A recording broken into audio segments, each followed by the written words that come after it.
Bismillahirrahmanirrahim. Assalamualaikum warahmatullahi wabarakatuh. Pada pertemuan kelima kali ini, saya akan menjelaskan tentang reseptor kanal ion, ionotropik. Dalam hal ini, ada dua jenis reseptor yang akan saya sampaikan, yaitu reseptor asetilkolin dan reseptor GABA. Oke, next slide. Sebelum memasuki kepada penjelasan tentang reseptor asetilkolin, maka perlu kita ketahui dulu apa kira-kira perbedaan pada gambar berikut.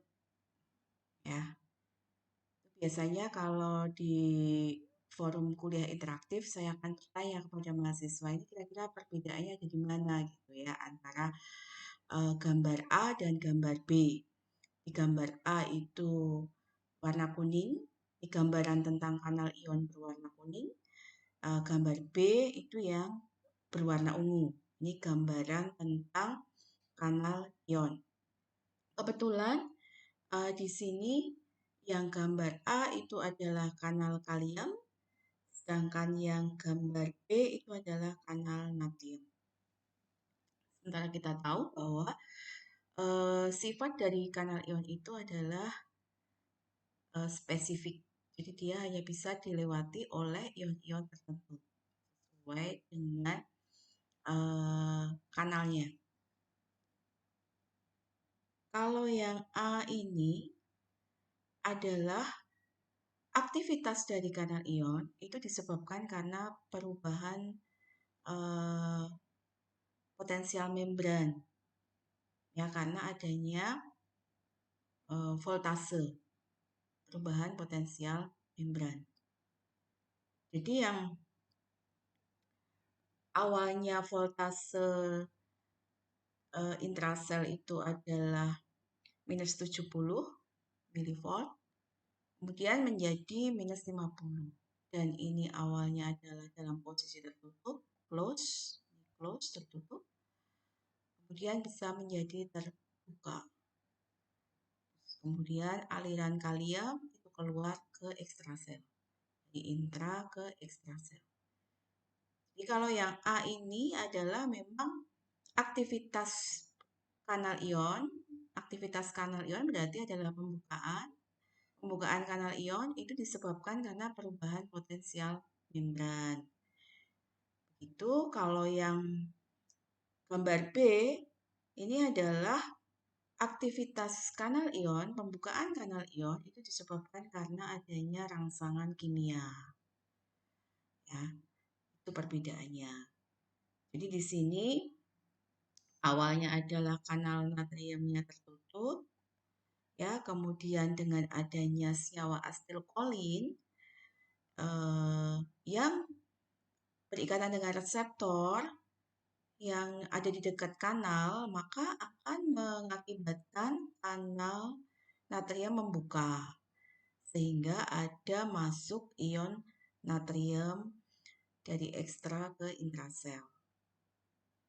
Sehingga di sini akan saya tegaskan bahwa reseptor kanal ion itu adalah reseptor yang lokasinya berdekatan atau berkaitan dengan kanal ion, sehingga kaskade atau transmisi dari transduksi dari dalam memberikan proses biokimia di dalam sel, dia harus mengaktifasi reseptor dulu, sehingga kemudian mengaktifasi kanal ion, baru ada aktivitas biokimia di dalam sel dan memberikan respon fisiologi atau respon farmakologi atau efek. Kira-kira seperti itu perbedaan antara gambar A dan gambar B. Jadi perbedaan target obat pada kanal ion dan target obat pada reseptor kanal ion itu adalah kalau target obat pada kanal ion itu langsung kepada kanalnya, tetapi kalau target obat pada reseptor kanal ion, maka targetnya ada di reseptornya yang kemudian akan mempengaruhi aktivitas kanal ion. Itu perbedaan antara target aksi obat pada kanal ion dan target aksi obat pada reseptor kanal ion. Oke, kita lanjut. Reseptor kanal ion biasa disebut sebagai ionotropik. Ya, ionotropik. Jadi dia reseptor ini teraktivasi oleh ligan. Ya, diaktif karena adanya ligan. Jadi respon dari adanya ligan itu adalah reseptor ini menjadi aktif. Kemudian ini selektif terhadap ion tertentu adalah kanalnya. Kanal ionnya itu juga selektif terhadap ion tertentu. Jadi tergantung dari reseptor itu melekat atau berkaitan dengan kanal ion apa begitu. Itu yang akan mempengaruhi.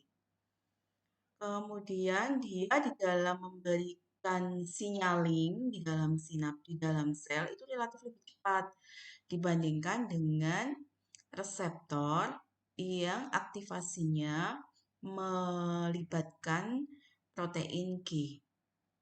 Protein G atau nanti mungkin akan dijelaskan setelah UTS itu disebut sebagai metabotropik.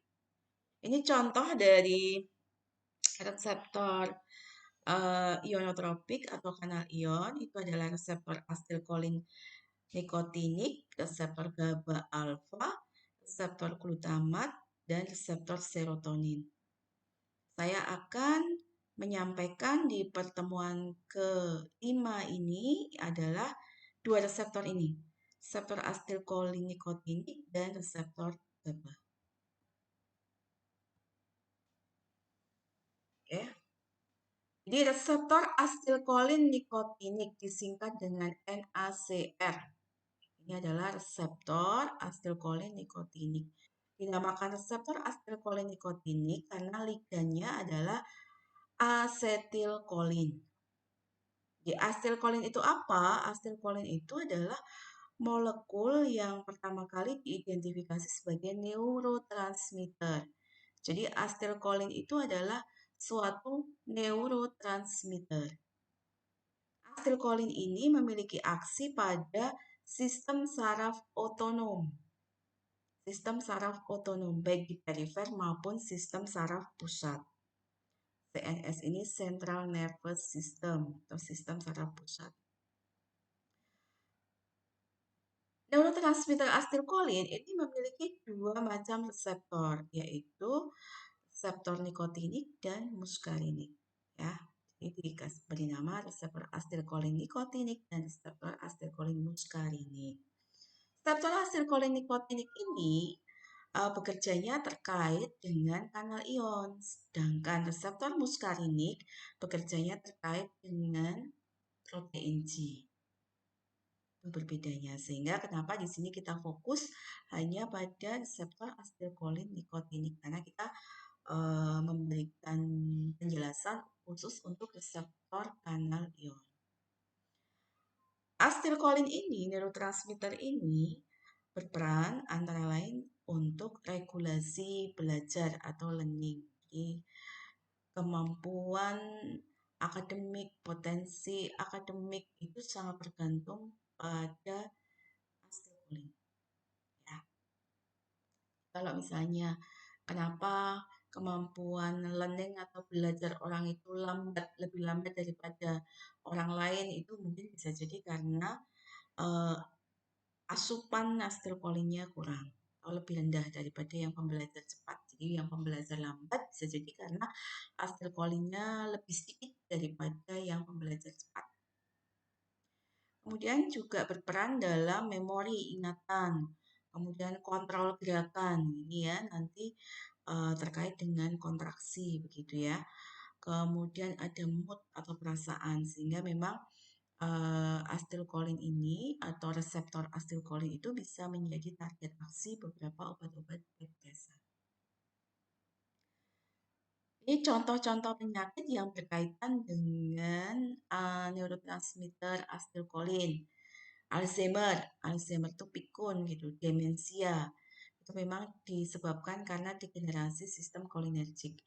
Yang mana sebetulnya tren penyakit ini sekarang tidak berhubungan dengan usia gitu. Jadi meskipun kita tahu bahwa pikun itu sangat berhubungan erat dengan usia, semakin kita sudah tua maka itu akan semakin pikun begitu. Tapi banyak juga yang ada juga bukan banyak ya, juga kasus Alzheimer itu pada pasien muda ya untuk kemungkinan.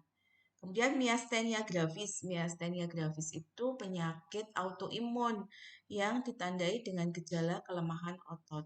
Jadi contohnya itu untuk membuka dan menutup kelopak mata itu susah, lemas gitu ya. Itu adalah salah satu ciri dari penyakit miastenia gravis atau kelemahan otot. Ini gambaran struktur kimia dari reseptor nikotinik dan muskarinik. Kalau asetilkolinnya ini yang di tengah ini, ya alifatik. Ya, kalau muskarinik dia siklopentan, kemudian di sini ada tetrametilamino ya. Jadi berbeda lah antara muskarinik dan nikotinik gitu, karena kita tidak akan membahas dari sisi struktur kimianya. Jadi memang perbedaan ini yang menyebabkan aktivitas dari reseptor ini juga berbeda karena yang satunya melibatkan protein G atau G protein, yang satunya melibatkan kanal ion. Kemudian asetilkolin ini perannya itu di dalam saraf otonom ya. Saraf otonom sendiri itu kan ada yang parasimpatik dan ada yang simpatik. Jadi dan lokasinya juga tersebar di seluruh tubuh gitu. Ada yang di jantung, kemudian ada yang di otot polos, ada di sel-sel kelenjar gitu ya. Kemudian ada di sel saraf terminal gitu. Kemudian ada di ginjal, kemudian otot skeletal, seperti itu. Ya, jadi memang di sini misalnya asetilkolin, baik muskarinik maupun nikotinik, gitu ya. Ini adalah medula dan spinal cord, ya, jadi kayak tulang belakang gitu ya, penghubung antara tulang belakang dan otak. Seperti itu di sini, ya. Asetilkolin di sini cenderung untuk aktivitas saraf otonom. Oke, lanjut ke reseptor asetilkolin nikotinik. Ini merupakan suatu protein. Jadi kembali saya ingatkan bahwa reseptor itu pada dasarnya adalah suatu protein, begitu ya. Kemudian kalau reseptor itu lokasinya ada di membran sel, maka itu merupakan protein membran sel. Jadi di sini reseptor asetilkolin nikotinik ini adalah protein pentamer yang terdiri dari 5 subunit. Alfa 2, beta, gamma, delta. Ya, dia berada di membran sel. Reseptor asetilkolin nikotinik ini terkait dengan kanal ion natrium. Jadi nanti aktivitasnya akan mempengaruhi aktivitas kanal ion natrium. Lokasinya ada di neuromuscular junction, yaitu pertemuan antara sel saraf dengan sel otot. Juga ada di ganglia otonom, di medula adrenal, dan sistem saraf pusat. Pertama kali dikarakterisasi dengan kemampuannya mengikat nikotin, gitu ya. Kemudian agonis dari asetilkolin ini akan mengaktifasi reseptor sehingga akan terjadi influx atau masuknya natrium dari ekstra ke intrasel. Akibatnya terjadi depolarisasi seluler, baru memberikan efek fisiologis. Jadi memang reseptor asetilkolinikotinik ini paling banyak dipelajari pada neuromuscular junction. Ya. Jadi ini ilustrasi neuromuscular junction. Jadi ini sel saraf, ya, dan ini sel otot. Kemudian neuromuscular junction ini yang kotak. Neuromuscular junction yang kotak ini di zoom itu ada bagian yaitu adalah reseptor asetilkolin nikotinik. Ini zoom seperti ini dan tampilannya menjadi seperti ini. Ternyata reseptor asetilkolin nikotinik ini ya menyebabkan ketika dia diaktifasi oleh agonisnya maka akan menyebabkan excitatory karena adanya influx natrium ke intrasel yang mengakibatkan depolarisasi. Salah satu contohnya itu adalah kontraksi otot. Tetapi apakah kontraksi otot memang hanya benar-benar terjadi karena adanya influx natrium? Tidak. Ya, seperti awal saya jelaskan tentang mekanisme aksi kanal ion itu bahwa yang berperan di dalam kontraksi itu adalah ion kalsium. Tetapi bagaimana ion kalsium ini bisa menimbulkan kontraksi itu bisa diawali dengan rangkaian aktivitas dari molekul atau ion di dalam sel. Jadi bisa diawali oleh ion natrium.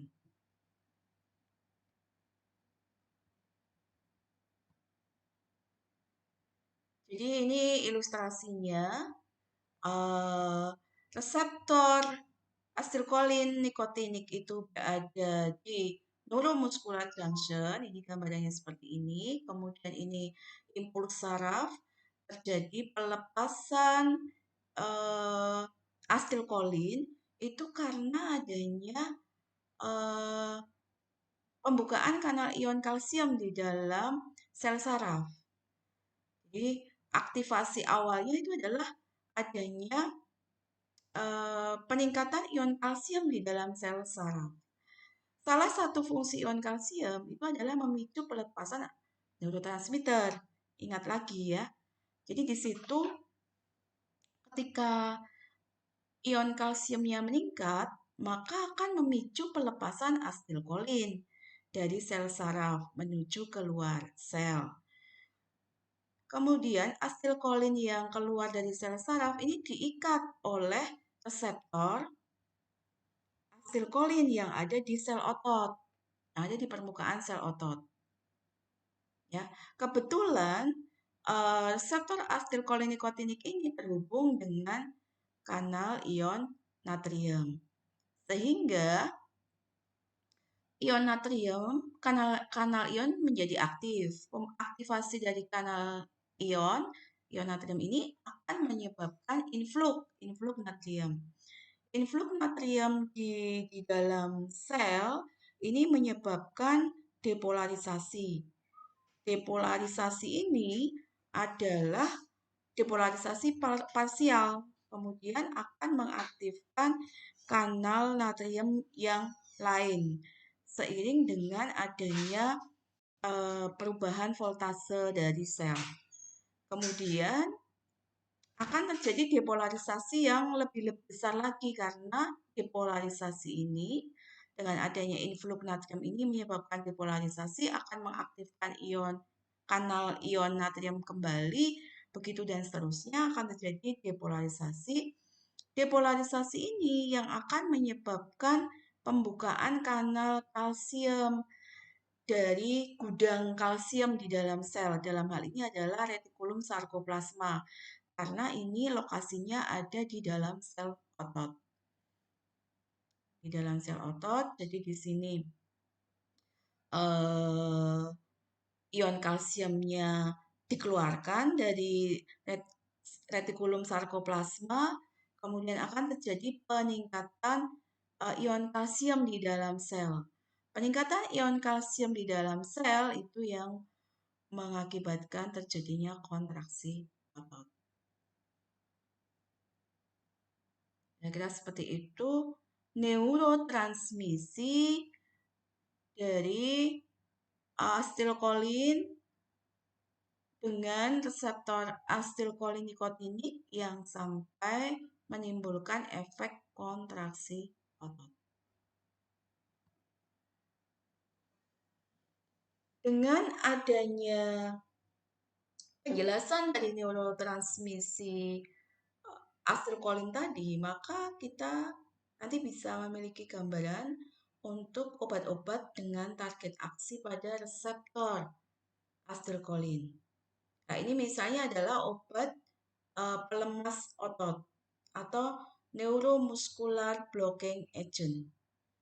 Jadi obat ini itu sebetulnya bukan untuk terapi secara mandiri karena dia tidak digunakan untuk suatu intervensi, tetapi ini digunakan sebagai obat tambahan pada pembiusan. Pada saat pembiusan ya dengan anestesi begitu. Kemudian obat ini tuh dimaksudkan untuk mencegah kontraksi otot secara tiba-tiba. Penggunaannya ya intubasi lewat alat bantu pernafasan.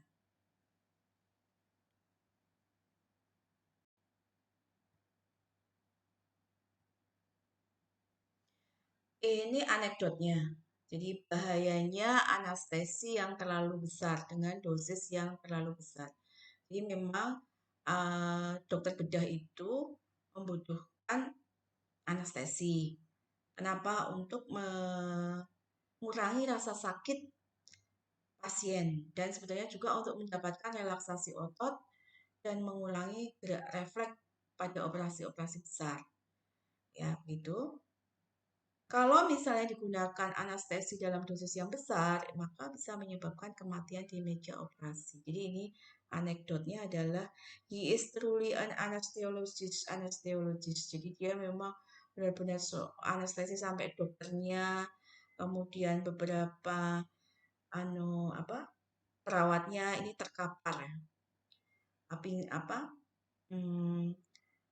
Pingsan karena teranestesi gitu ya. Ini si orang di luar itu sampai berkomentar begitu, dia benar-benar seorang anestesiologi. Soalnya dia menyebabkan semuanya ini teranestesi.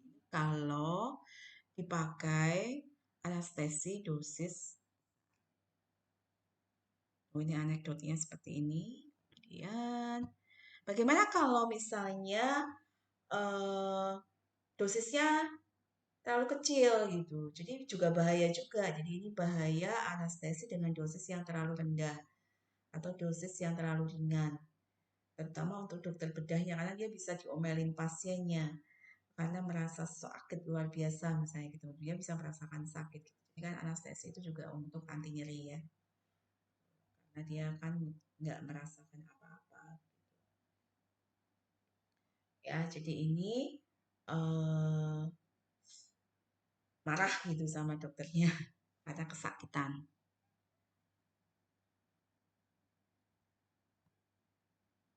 Oleh karena itu, maka sebagai solusi supaya dosis anestesinya tidak terlalu besar, juga tidak terlalu kecil, tidak terlalu ringan, maka boleh dikombinasikan dengan obat lemas otot atau neuromuscular blocking drug. Mekanisme obat ini ada dua, yaitu non-depolarizing dan depolarizing. Maksudnya non-depolarizing itu adalah tidak menimbulkan depolarisasi. Jadi memang mekanisme awalnya itu menghilangkan depolarisasi. Jadi obat ini adalah antagonis dari reseptor asetilkolin gitu ya. Karena kalau asetilkolin mengikat reseptor asetilkolin nikotinik, maka agonis efek yang terjadi adalah kontraksi otot, misalnya terjadi di neuromuscular junction, maka kalau obat ini non-depolarizing, maka tidak terjadi, obat ini menghambat depolarisasi, sehingga tidak muncul kontraksi otot. Atau sebaliknya ya, efeknya adalah relaksasi otot. Jadi lawan dari kontraksi otot itu adalah relaksasi otot.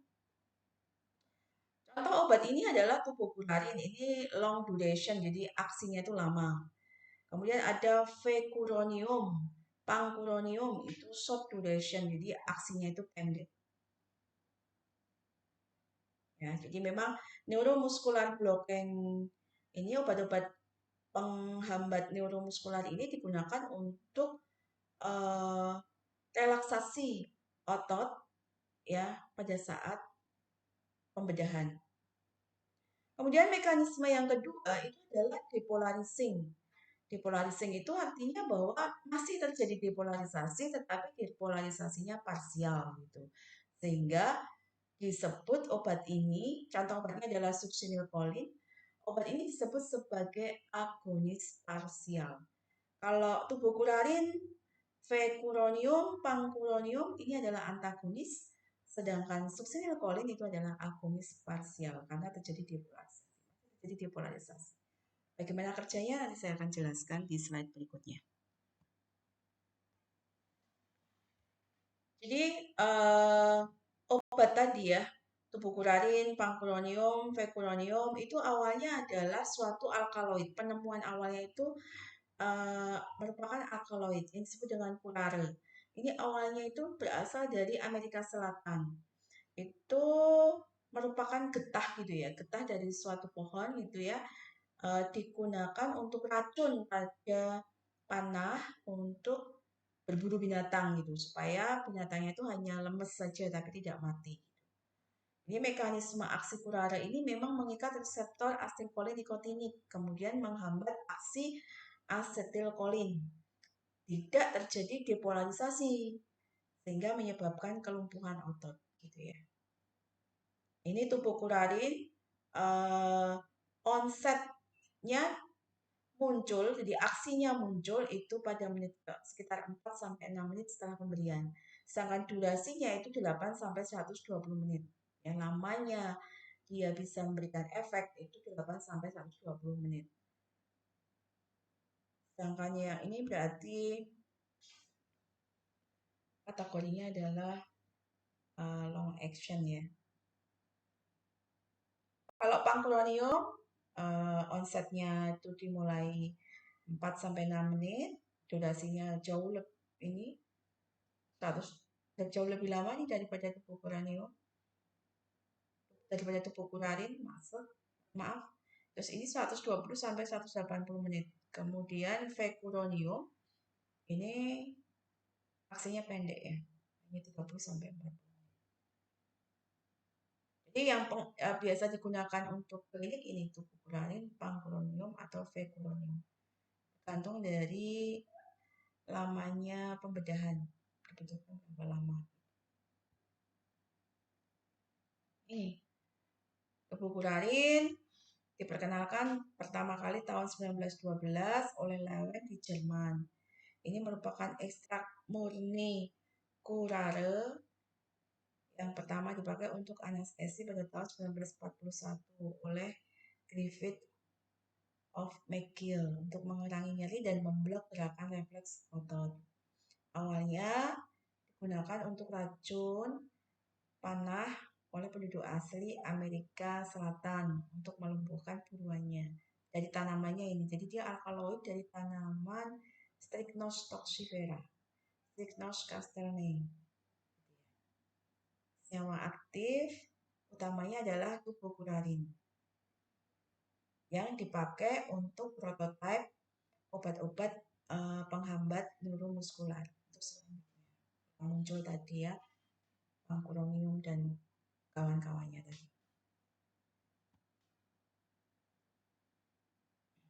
Mekanisme aksi dari obat-obat non-depolarizing dia adalah menduduki reseptor tanpa menyebabkan aktivasi dari kanal ion, kemudian mencegah terjadinya depolarisasi. Efek yang ditimbulkan adalah paralisis atau kelumpuhan ya karena adanya relaksasi dari otot skeletal, tetapi memiliki efek samping hipotensi dan takikardi. Jadi memang memiliki efek samping pada tekanan darah ya, tidak tekanan darahnya itu tidak bisa terkontrol. Bahkan bisa menyebabkan bronkospasme karena adanya pelepasan histamin.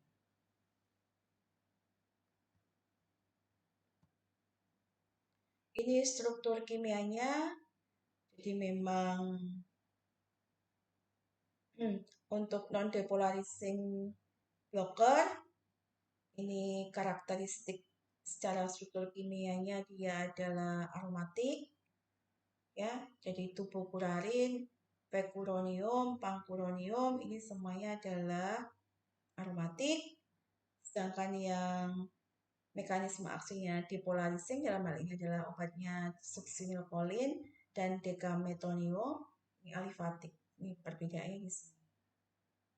Ya, secara struktur kimia.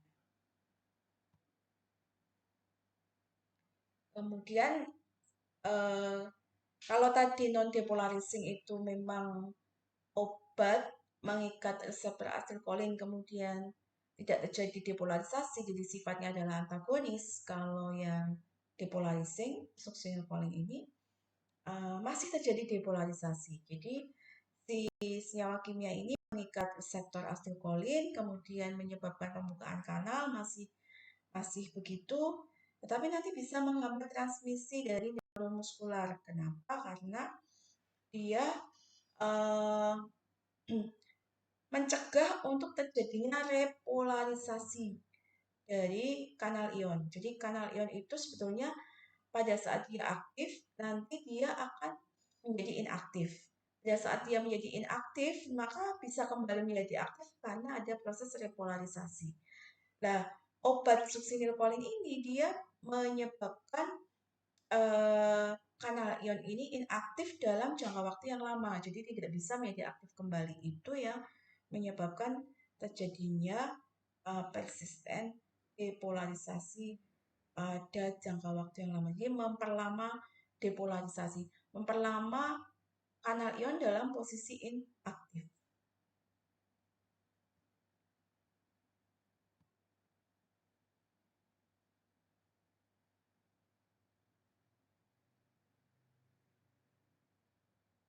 Jadi karena desensitisasi ini menyebabkan kanal ini menjadi inaktif atau desensitisasi, tetapi mekanisme molekuler desensitisasinya ini belum jelas. Kedua obat itu biasa digunakan secara klinik untuk relaksasi otot pada saat pembedahan ya.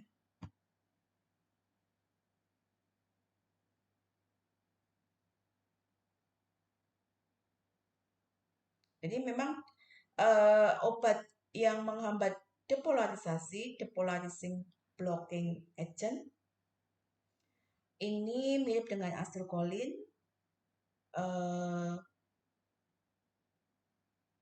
Awalnya menyebabkan pembukaan kanal ion natrium, tetapi kemudian obat ini menjadi resisten karena degradasinya oleh asetilkolin esterase itu lambat sehingga menyebabkan obat ini membuat kanal ion itu menjadi tidak aktif dalam posisi yang lama atau repolarisasinya itu tidak terjadi. Kanal ionnya menjadi tidak aktif lagi gitu. Ya, kira seperti itu. Penjelasannya, untuk otot yang hanya diinervasi oleh satu saraf, maka harus ada potensial aksi sebelum terjadi kontraksi.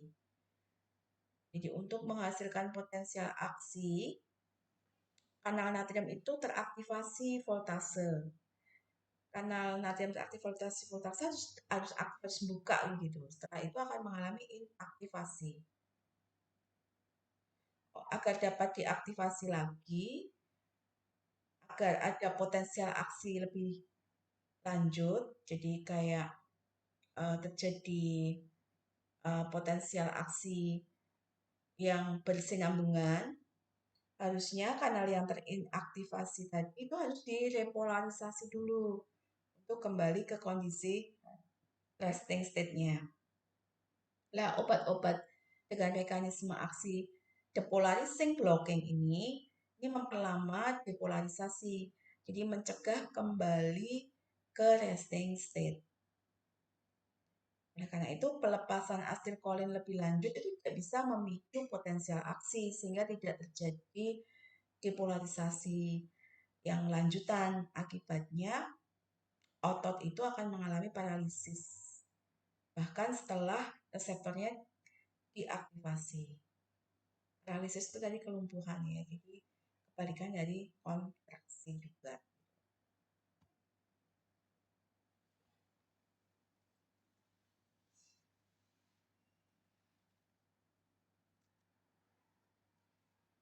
Kemudian di sini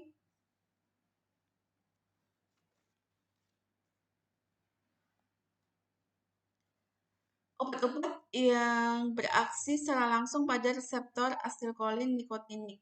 Jadi di sini ada antagonis kolinergik ya. Jadi ada antagonis muskarinik, ada antagonis nikotinik.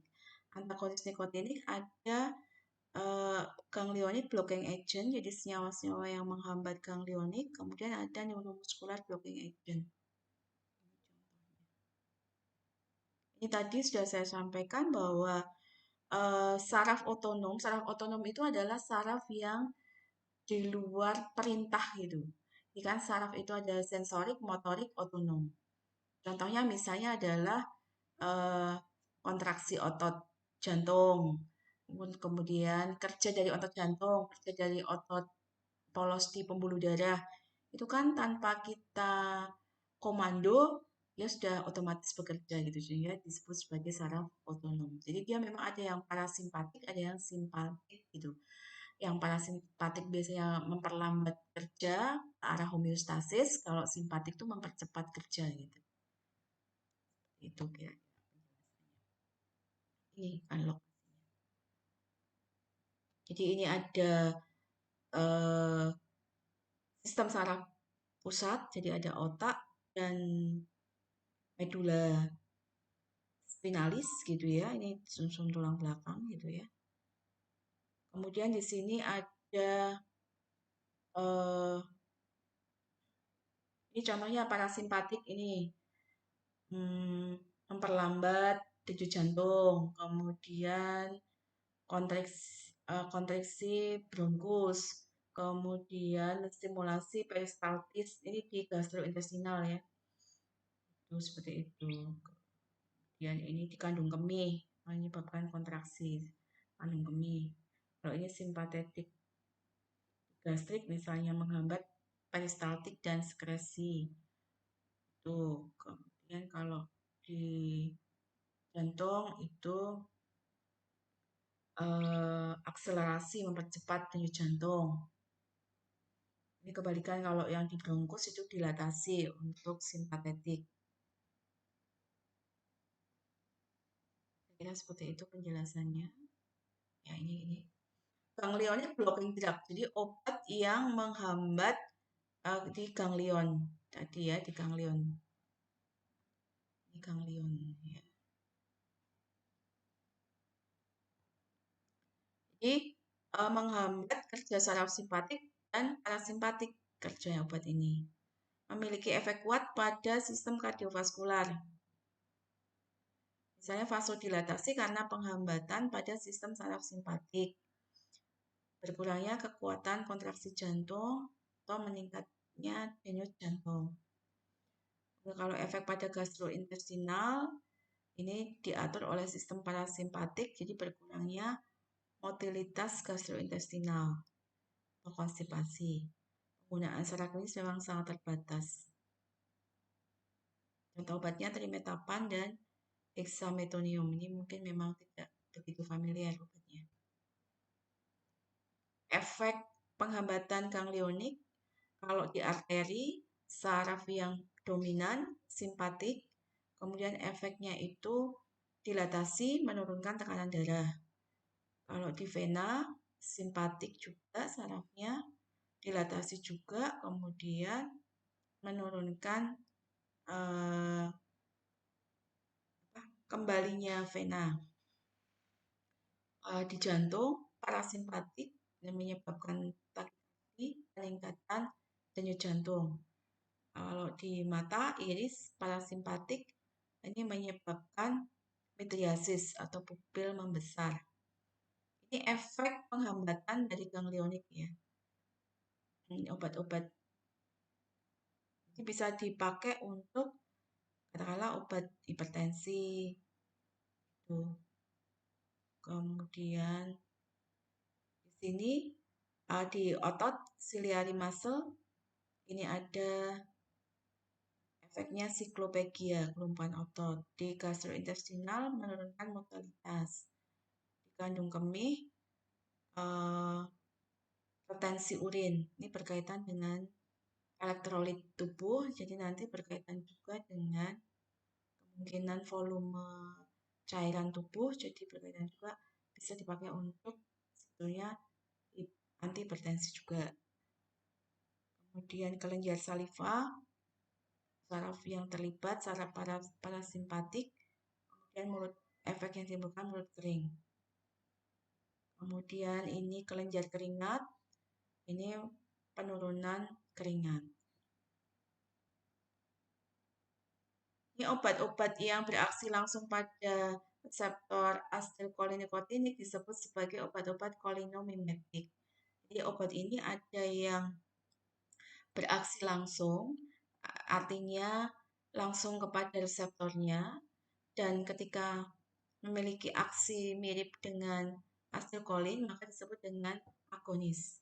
Ini contoh obatnya. Ini asetilkolin itu sendiri, berarti agonis asetilkolin, kemudian ada betanekol, kemudian pilokarpin. Kalau yang aksinya tidak langsung, itu sebetulnya targetnya bukan kepada reseptor, tetapi targetnya kepada enzim.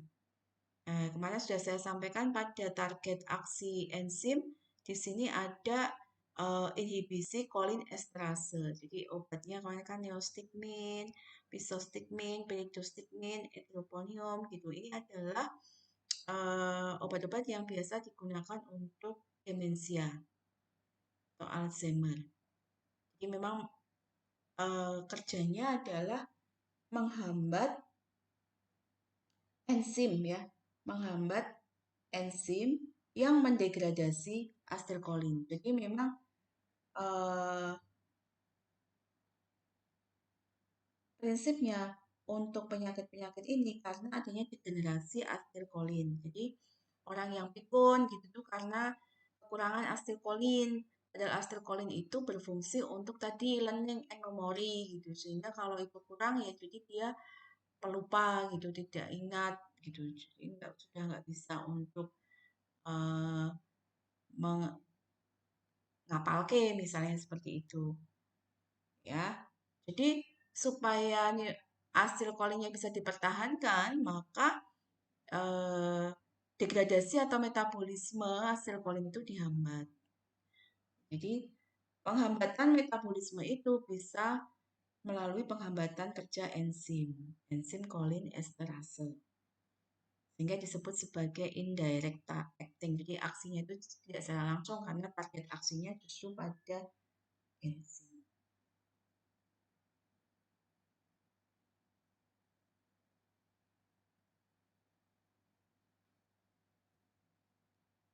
Kemudian ini ada contoh obat lagi, varenicline. Ini nama dagangnya Chantix. Perusahaan yang mengeluarkan Pfizer. Approve oleh FDA itu 2006. Efeknya adalah untuk penggunaan terapi berhenti merokok. Jadi informasi umumnya, varenicline ini adalah agonis parsial dari reseptor asetilkolin nikotinik. Ini didesain untuk secara parsial mengaktifasi reseptor ini sebagai pengganti nikotin pada sisi aktifnya, terutama di otak. Jadi memang dikhususkan indikasinya untuk penggunaan berhenti merokok. Karena orang yang berhenti merokok tiba-tiba kan dia akan mengalami withdrawal syndrome. Jadi nggak bisa gitu kalau tiba-tiba. Jadi harus ada replacement terapinya, harus ada terapi penggantinya gitu biasanya. Ada beberapa senyawa yang bisa dipakai. Ini contohnya adalah varenicline.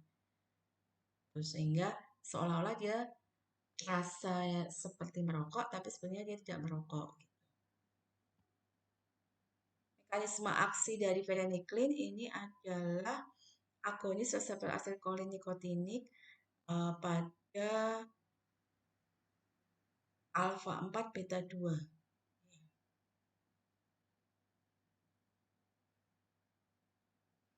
Jadi dia berkompetisi di senyawa ini, varenicline ini berkompetisi dengan nikotin di dalam mengikat reseptor alfa 4 beta 2.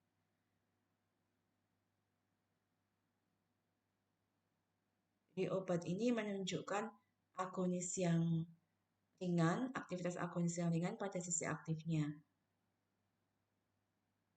Meski pada level yang lebih rendah dari nikotinik sehingga akan memudahkan atau gejala-gejala withdrawal symptom.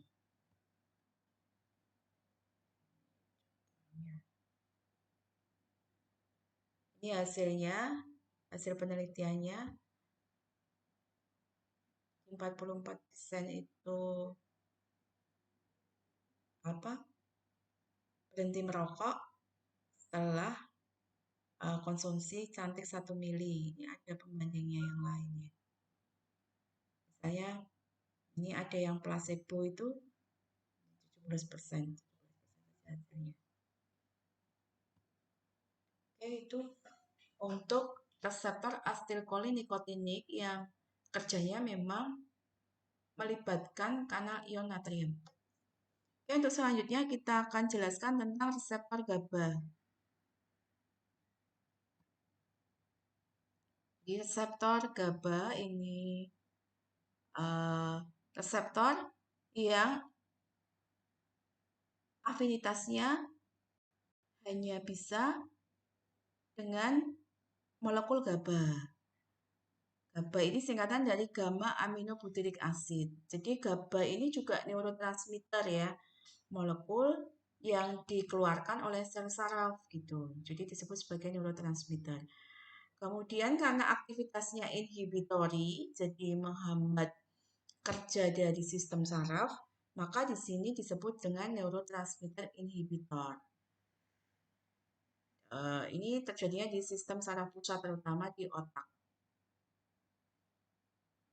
Jadi memang banyak penyakit saraf itu ternyata disebabkan karena adanya degenerasi saraf GABAergic gitu. Contohnya penyakit epilepsi. Penyakit epilepsi ini ditandai dengan kejang, peningkatan frekuensi kejang begitu ya. Jadi ternyata pada penderita epilepsi salah satu patologinya itu karena adanya kekurangan GABA, kekurangan neurotransmitter GABA. Ya. Jadi karena adanya degeneratif penurunan dari aktivitas saraf GABAergic gitu. Sehingga ini neurotransmitter ini atau reseptor GABA ini bisa dipakai untuk target aksi obat epilepsi.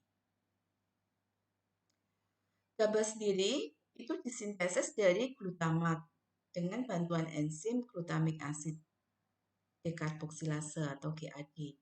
Jadi ini adalah biosintesanya dari GABA ini dari glutamat enzimnya itu adalah glutamic acid dekarboksilase, kemudian didegradasi atau dimetabolisme oleh GABA transaminase.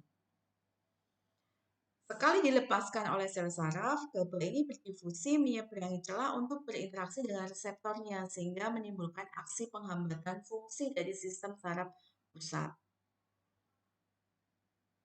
Dan GABA yang sudah terdisosiasi dari reseptornya ini diambil kembali ke dalam ujung saraf presinap atau reaptik ya, diambil kembali dari reaptik atau ke dalam sel glial dengan bantuan transporter GABA. Jadi nanti selain reseptor GABA, mungkin transporter GABA ini juga bisa menjadi target aksi obat-obat yang berkaitan dengan saraf GABAergic. Reseptor GABA sendiri itu terdiri dari dua jenis, yaitu ionotropik dan metabotropik. Jadi ada GABA alfa dan ada GABA beta.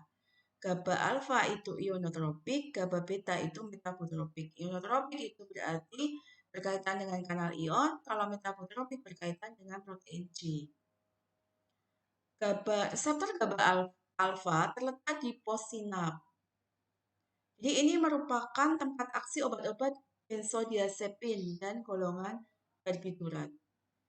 Obat golongan benzodiazepin contohnya adalah diazepam. Obat golongan barbiturat contohnya adalah luminal atau fenobarbital. Ini obat-obat sedatif.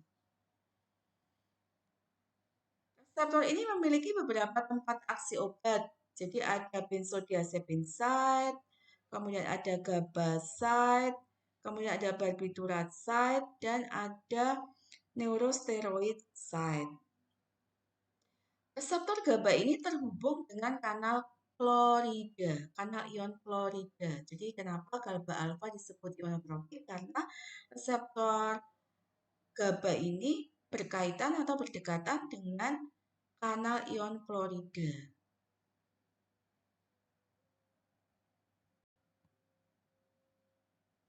Reseptor GABA ini juga merupakan salah satu tempat aksi alkohol atau etanol. Ya. Oleh karena itu, kenapa alkohol itu juga bisa menekan sistem saraf pusat gitu ya. Karena dia salah satu target aksinya adalah di reseptor GABA. Meskipun alkohol sendiri itu memiliki tempat aksi di beberapa reseptor yang berbeda, reseptor transmitter yang berbeda di otak gitu. Sehingga untuk intoksikasi atau untuk intoksikasi atau untuk pengobatan penyalahgunaan alkohol itu memang kita harus memahami dulu beberapa aksi alkohol ini pada reseptor yang berbeda-beda tadi di otak gitu. Maksudnya seperti itu. Kemudian transmisi atau peristiwa aktivasi reseptor GABA itu adalah diawali dengan pelepasan GABA. Di mana? Di ujung saraf GABAergic. Kemudian GABA akan berikatan dengan reseptor GABA. Ikatan antara GABA dan reseptor GABA mengakibatkan aktivasi kanal klorida. Jadi kanal klorida membuka. Ion klorida masuk karena ingat kembali gradien ion klorida di luar sel itu jauh lebih besar daripada di dalam sel. Jadi ion klorida masuk ke dalam sel. Masuknya ion klorida di dalam sel, ingat kembali, menyebabkan hiperpolarisasi dari membran sel saraf. Hiperpolarisasi inilah yang menyebabkan efek penghambatan transmisi saraf atau yang disebut penekanan sistem saraf pusat. Bagaimana aksi obat-obat ini bekerja pada reseptor GABA gitu ya. Jadi kalau obat benzodiazepin nih contohnya diazepam, chlordiazepoxid, lorazepam ini obat-obat saraf gitu ya. Punya efek sedatif. Memang dia penekan sistem saraf. Ini tidak secara langsung berikatan dengan reseptor GABA. Tetapi dia berikatan pada sisi aktifnya di reseptor GABA, iya, tetapi kemudian aktivitasnya adalah meningkatkan afinitas GABA dan reseptornya gitu. Saya jelaskannya begini gambarannya.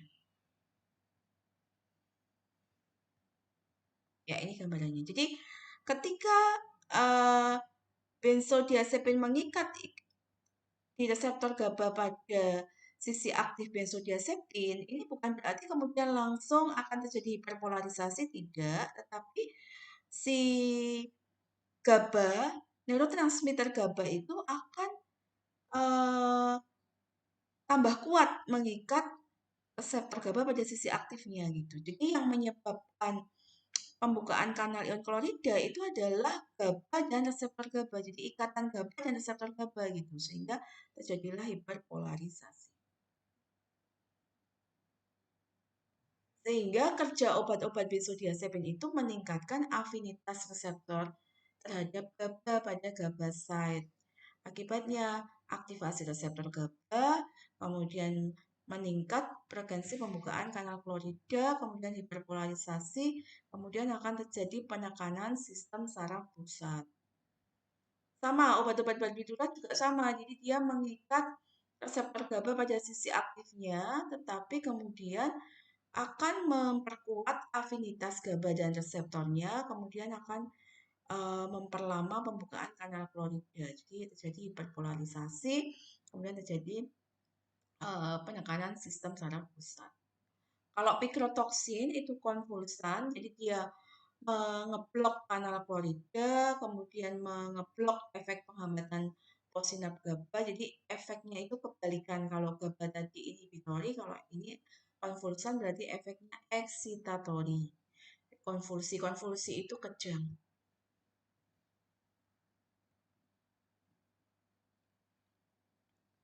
Kalau ini adalah transmisi, jadi efek depresi sistem saraf pusat yang ditimbulkan karena adanya transmisi GABA dan aktivitas GABA dan reseptor GABA gitu. Jadi ini GABA GABA disintesis dari glutamat, kemudian dilepaskan, kemudian mengikat reseptor GABA. Pengikatan dengan reseptor GABA akan memberikan efek depresi karena adanya influx klorida yang menyebabkan hiperpolarisasi membran sel, kemudian akan terjadi efek depresi gitu ya.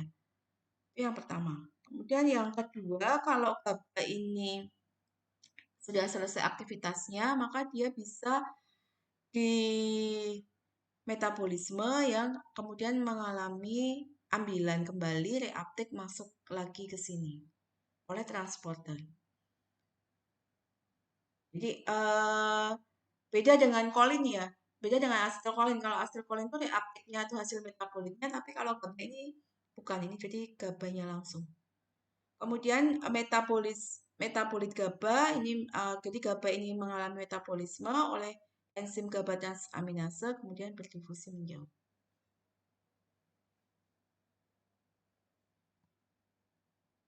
Nah ini contoh obat. Gabapentin. Gabapentin ini meningkatkan aktivitas GABA pada reseptornya. Kalau tiagabin ini menghambat transporter GABA. Jadi target aksi tiagabin ini obat-obat epilepsi nih. Obat-obat epilepsi itu contohnya 1 gabapentin, 2 tiagabin, 3 vigabatrin. Ini obat-obat epilepsi. Jadi mencegah kejang. Jadi kalau mencegah kejang berarti mempertahankan keberadaan GABA di sel saraf. Ya. Jadi di sini yang nomor 1 gabapentin. Gabapentin ini meningkatkan afinitas GABA pada reseptornya sehingga akan menyebabkan efek depresi sistem saraf. Jadi mengurangi kejang gitu. Yang nomor 2 tiagabin. Supaya GABA-nya itu bisa tetap dipertahankan, maka transporter masuknya kembali GABA ke sel dihambat. Nomor 2. Vigabatrin, supaya GABA-nya tidak mengalami metabolisme, tidak didegradasi, maka dihambat metabolismenya itu oleh vigabatrin. Jadi memang patologi dari epilepsi itu kekurangan GABA. Jadi untuk mempertahankan GABA supaya cukup sehingga tidak timbul kejang pada penderita epilepsi, maka target aksinya itu bisa meningkatkan afinitas GABA, menghambat transportasi atau menghambat reuptake GABA, atau menghambat metabolisme GABA. Saya rasa cukup sekian dulu untuk kuliah pertemuan kelima. Jika masih ada hal-hal yang belum jelas, yang ingin ditanyakan, silakan tulis pada forum di platform e-learning seperti biasanya. Sampai ketemu kembali pada pertemuan yang ke-6, yaitu di reseptor NMDA dan reseptor serotonin. Sekian, terima kasih. Assalamualaikum warahmatullahi wabarakatuh.